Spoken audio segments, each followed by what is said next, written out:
Het belangrijkste nieuws van Curaçao in het Nederlands. Extra Journaal. Vers van de pers. Welkom bij Extra Journaal. Fijn dat u weer kijkt. We hebben het belangrijkste nieuws voor u op een rij gezet. En we beginnen met het bericht van de eis van levenslang voor Cecile Steffen Heiliger. Gisteren heeft de officier van justitie in Sint Maarten een levenslange gevangenisstraf geëist tegen de 53-jarige man. Het gaat om Cecile Steffen Heiliger uit Sint Maarten. Die wordt beschuldigd van het organiseren van meerdere liquidaties in opdracht van de leiders van de criminele organisatie No Limit Soldiers, beter bekend als Nuto en Tyson. Volgens het Openbaar Ministerie kan de rol van Steffen worden gekwalificeerd als medeplichtig aan het uitlokken van moorden. Volgens het Openbaar Ministerie heeft hij opdrachten ontvangen, onder meer van Tyson Quant, en heeft hij gezorgd voor het werven van personen om de liquidaties uit te voeren. Hij is wat dat betreft een soort moordmakelaar en wat het Openbaar Ministerie betreft moet hij levenslang de gevangenis in. Het is een van de zaken die nog steeds speelt rond de hele ontmanteling van de No Limit Soldiers. Er zijn verschillende kopstukken opgepakt, onder meer Tyson Quant en ook Nuto, en die moeten zich nog verantwoorden voor de rechter.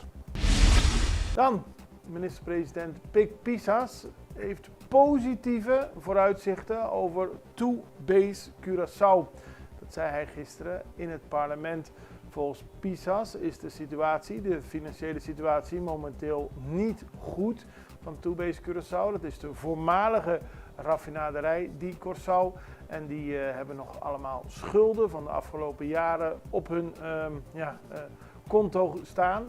En de komende tijd moet dat verbeteren. Er is een nieuwe gang ingezet door Two-Base Curaçao. En dat moet volgens Pisas ertoe leiden dat de financiële situatie gaat verbeteren in de loop van 2025. Zo zei de minister-president in het parlement. 1000 aanvragen voor online gaming. De minister van Financiën, Javier Silvania, sprak gisteren ook in het parlement. En daar ging hij in op de situatie rond online gaming. Er is heel veel negatiefs te melden daarover, zegt Silvania, als hij de kranten leest. Parlementariërs hebben kritiek, allemaal mensen hebben kritiek, maar er zijn ook hele goede positieve ontwikkelingen, al dus de minister, die onder meer aangeeft dat er al meer dan 1000 aanvragen zijn geweest, petities voor online gaming. In het eerste kwartaal van 2025 zullen er meer dan 600 licenties worden gegeven. Dus wat hem betreft is het beleid niet zo negatief als soms in de media wordt afgeschilderd. En is er juist heel veel goeds gaande. En hij prijsde ook het werk van de Gaming Control Board op Curaçao. Dan, het parlement krijgt eigen radiostation. Dan gaan we weer terug naar minister-president Pisas. Die gaf dat gisteren aan in het parlement tijdens de begrotingsbehandeling. Het parlement van Curaçao is begonnen met concrete stappen om een eigen radiostation te realiseren. En volgens Pisas is er een bedrag van 175.000 gulden gereserveerd in de begroting om de kosten van de radio-uitzendingen te dekken. Al lange tijd overweegt het parlement de mogelijkheid om openbare vergaderingen uit te zenden. Zoals bekend is er momenteel een overeenkomst met Direct Live, om die de uitzending van alle openbare vergaderingen en die van de Centrale Commissie verzorgt. Ook maakt het parlement gebruik van digitale streamingsdiensten. Maar met een eigen radiostation zou het parlement volgens de berekeningen geld besparen, maar ook meer kunnen bijdragen aan de educatie van het volk, zo is het idee. Dan aandacht voor recycling in Zambiel.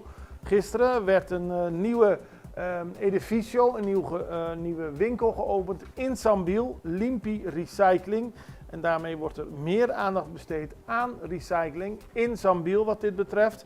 En het is een lange weg die Limpi Recycling heeft ondergaan. Maar op deze manier willen ze meer bijdragen aan het recyclen en het verbeteren van het milieu op Curaçao. En gisteren vond de officiële opening plaats. Dan de inaugurele vlucht voor Azul, gisteren op de luchthaven met een mooi watersaluut. Azul Airlines komt uit Brazilië en heeft onlangs haar vluchtschema naar Curaçao uitgebreid door een nieuwe route te lanceren vanaf Fort Lauderdale in Florida met een frequentie van 4 vluchten per week. Deze nieuwe route sluit aan bij het streven van Curaçao om de reismogelijkheden vanuit de Verenigde Staten te vergroten. Tegelijkertijd heeft Azul het aantal wekelijkse vluchten tussen Belo Horizonte en Curaçao verdubbeld, waarmee er nu ook 4 vluchten per week vanuit Brazilië beschikbaar zijn. Gisteren werd de eerste vlucht begroet met een, zoals gezegd, traditioneel watersaluut op luchthaven Hato. Eindigen we dit eerste blokje met een ongeluk op Kaia Nathan, want in de ochtenduren gisteren was er een ongeluk tussen een auto en een scooter. Uiteindelijk moest de politie daarbij aanwezig zijn om de situatie in ogenschouw te nemen. De chauffeur van de scooter is gewond geraakt, maar hoefde niet naar het ziekenhuis. Hij kon naar zijn huisarts om te kijken wat er precies met zijn lichaam gebeurd is door het ongeluk. Hij is eigenlijk wat dat betreft met de schrik vrijgekomen. Maar nogmaals mensen, december is zo'n drukke maand. Je ziet zoveel auto-ongelukken. Rij voorzichtig. We gaan even over naar een break. We zijn zo bij u terug. Extra in Nederland. Van Amsterdam tot Arnhem, van Groningen tot Maastricht. Extra is erbij. Volg Extra Digitaal en blijf op de hoogte van de belangrijkste ontwikkelingen in Nederland. Extra Digitaal is te zien op verschillende platforms en kanalen zoals WhatsApp, YouTube, Facebook, Instagram en ook TikTok. Wilt u ons op de hoogte brengen van een evenement of iets doorgeven? Neem contact op via WhatsApp, e-mail, Facebook of bel gewoon 06 1364 2945. Volg of abonneer je op Extra Digitaal. Klik aan en volg ons.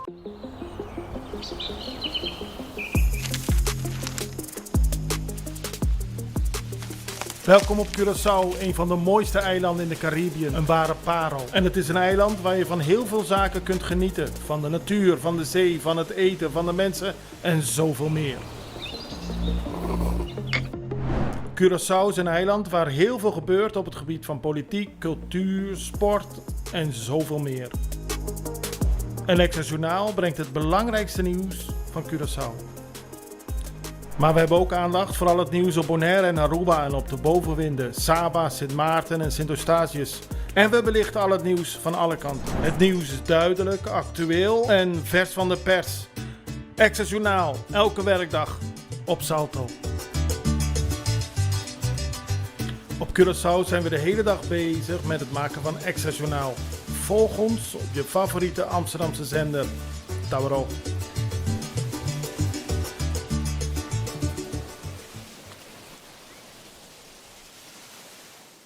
In Den Haag is gisteren het boek Lust of Last uitgereikt. En dat gebeurde aan de gezaghebbers van Bonaire, Saba en Stasia. En het is een boek, het is een bundel waarin 40 mensen die heel breed gezien betrokken zijn bij de Antillen, bij de koninkrijksrelaties, op welke manier dan ook betrekking hebben op deze mooie vorm binnen het koninkrijk. Die hebben hun visie gegeven op de betekenis van het 70 jaar bestaande statuut voor het Koninkrijk der Nederlanden.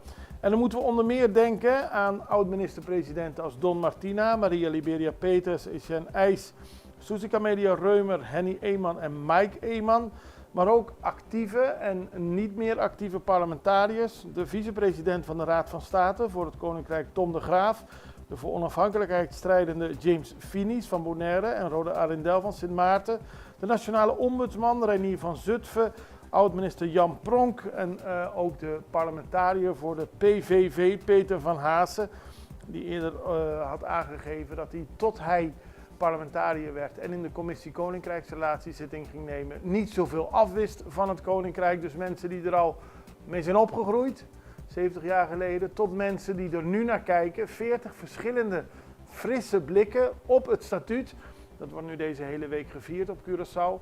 Er was onder meer een speurtocht van kinderen in Punda die mochten deelnemen aan een speciale activiteiten van de 70 jaar statuutviering. Dit weekend wordt het paleis van de gouverneur geopend. Is er zelfs een mogelijkheid om koekjes te bakken in de keuken van het paleis van de gouverneur. Er zijn heel veel manieren waarop nu op Curaçao aandacht wordt besteed aan het statuut. Dit boek is een e-book en dat kunt u gratis bestellen als u gaat naar www.dossierkoninkrijksrelaties.nl. Er is ook een kleine hoeveelheid daadwerkelijk ook als boek gedrukt. Maar het is de bedoeling dat zoveel mogelijk mensen kennis nemen van dit onderwerp, want het is van cruciaal belang voor het Koninkrijk. Dan gaan we naar Bonaire, want er is een cadeaubon op Bonaire voor kinderen uitgereikt. En dat is met het oog op de feestdagen krijgen op Bonaire alle kinderen tussen de 0 en 3 jaar en alle leerlingen van de basisscholen een cadeaubon van de lokale overheid. Dit past bij het plan van de overheid om in de toekomst een kindpas te introduceren. Gezinnen met een laag inkomen die in 2024 van het openbaar lichaam Bonaire financiële hulp hadden gekregen, kunnen daarnaast voor 1 keer een voedselbon krijgen. Dat is gisteren bekendgemaakt. De voedselbon is bedoeld als extraatje voor hen. De cadeaubonnen en voedselbonnen worden van 12 tot en met 18 december uitgereikt. En daarvoor kunnen mensen terecht bij onder meer Avanti, Kokari en Jong Bonaire. Dan gaan we naar internationaal nieuws, want leden van de bende Tren Aragua in Chili zijn gearresteerd in Colombia. Er zijn verschillende grote bendes die echt transnationaal opereren in Latijns-Amerika.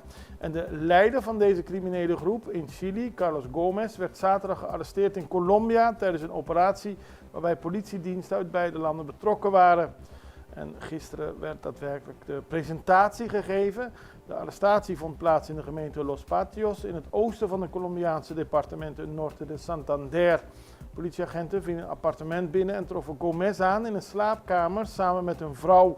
Er is ook een video over deze situatie gedeeld. Een agent hield hem onder schot.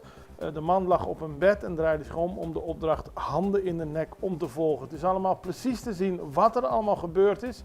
Gomez wordt sinds 2022 gezocht door Chili voor ontvoering, moord en drugshandel. Hij wordt beschouwd als de rechterhand van de belangrijkste leider van de bende, de Tren Aragua, de Venezolaan Héctor Guerrero, beter bekend als Niño Guerrero. En de organisatie is van Venezolaanse oorsprong, maar zaait terreur in meerdere landen van Amerika. En daarmee zijn we aan het einde gekomen van deze aflevering van Extra Journaal. We zijn er morgen weer en ik hoop u ook het allerbeste. Tot ziens. Dag.